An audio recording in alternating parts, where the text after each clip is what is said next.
जय सीताराम। आज आपको पार्ट 3 तक का मैं मोस्ट इम्पॉर्टेंट क्वेश्चन बना दिया हूं। आप लोग उसको जरूर देखो और राम जी ने चाहा तो उतने के बीच में ही क्वेश्चन आएंगे।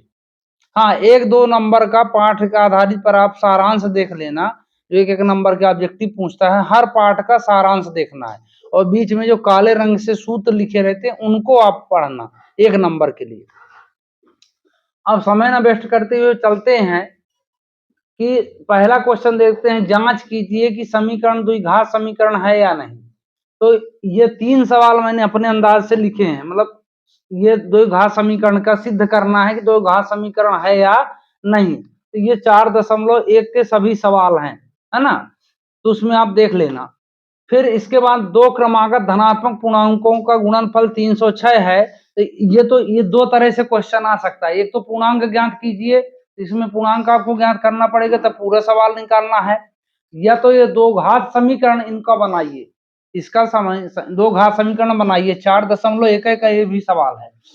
फिर गुणनखंड विधि से निम्न के मूल ज्ञात करना है। तो 6x square minus 3x plus 5 बराबर 0। तो 6x स्क्वायर माइनस, ये 3 सवाल मेरे हिसाब से इंपॉर्टेंट है ना। तो आप इनको तीनों को पढ़ना।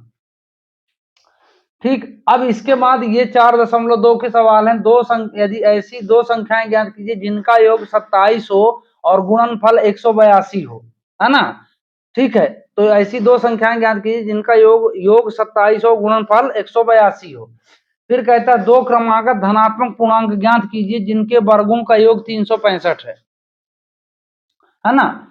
तो ये भी 4.2 के ही सवाल हैं। एक समकोण त्रिभुज की ऊंचाई इसके आधार से 7 सेंटीमीटर कम और यदि कर्ण 13 सेंटीमीटर का हो तो अन्य भुजा ज्ञात कीजिए। इतना मैं बात चैलेंज के साथ कह सकता हूं कि 99.99% ये 3 में एक आने की संभावना है। ये 3 क्वेश्चन में एक क्वेश्चन 100% तो नहीं कहा जा सकता, इसलिए कि कुछ भी हो सकता है भविष्य में, लेकिन 99.99% ये 3 क्वेश्चन एक जरूर आएंगे। फिर 2 घात समीकरण में k का एक ऐसा मान ज्ञात करो कि ये 4.3 का है। ये दोनों सवाल आप अच्छे से पढ़ लेना।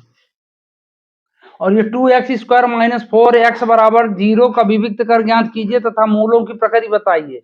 तो ये भी एग्जाम्पल है और ये भी एग्जाम्पल है। 3x स्क्वायर माइनस, ये सवाल इंपॉर्टेंट लग रहा है। ये तो या विविक्त कर में, ठीक है। तो विविक्त कर ज्ञात करना है, ये एग्जाम्पल का है ना। एग्जाम्पल दोनों है ये। फिर क्या परिमाप 80 मीटर तथा क्षेत्रफल 400 मीटर स्क्वायर के एक पार्क बनाना संभव? यदि संभव है तो लंबाई और चौड़ाई ज्ञात कीजिए। कुल मिला के 4.3 का सबसे लास्ट क्वेश्चन है। बुक में आप लोग सब लगा लेना, है ना। तो ये क्वेश्चन आपको पढ़ना ही पढ़ना है, ये बात मान लो आप, ठीक है। और इसमें मैंने बताया ना कि जैसे विविक्त कर कब का मान बराबर होता है, कब शून्य होता है, कब, है ना।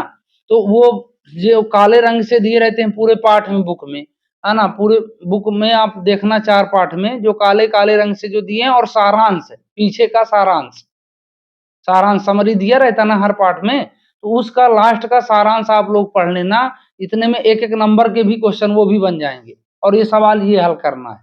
और इसको मैं इनकी सबकी सवाल की वीडियो बन चुकी है, तो आप उसमें देख लेना। तो इसी आशा के साथ कि आप इस चैनल को ज्यादा से ज्यादा लाइक, ज्यादा से ज्यादा सब्सक्राइब और ज्यादा से ज्यादा शेयर करेंगे। जय हिंद, जय भारत।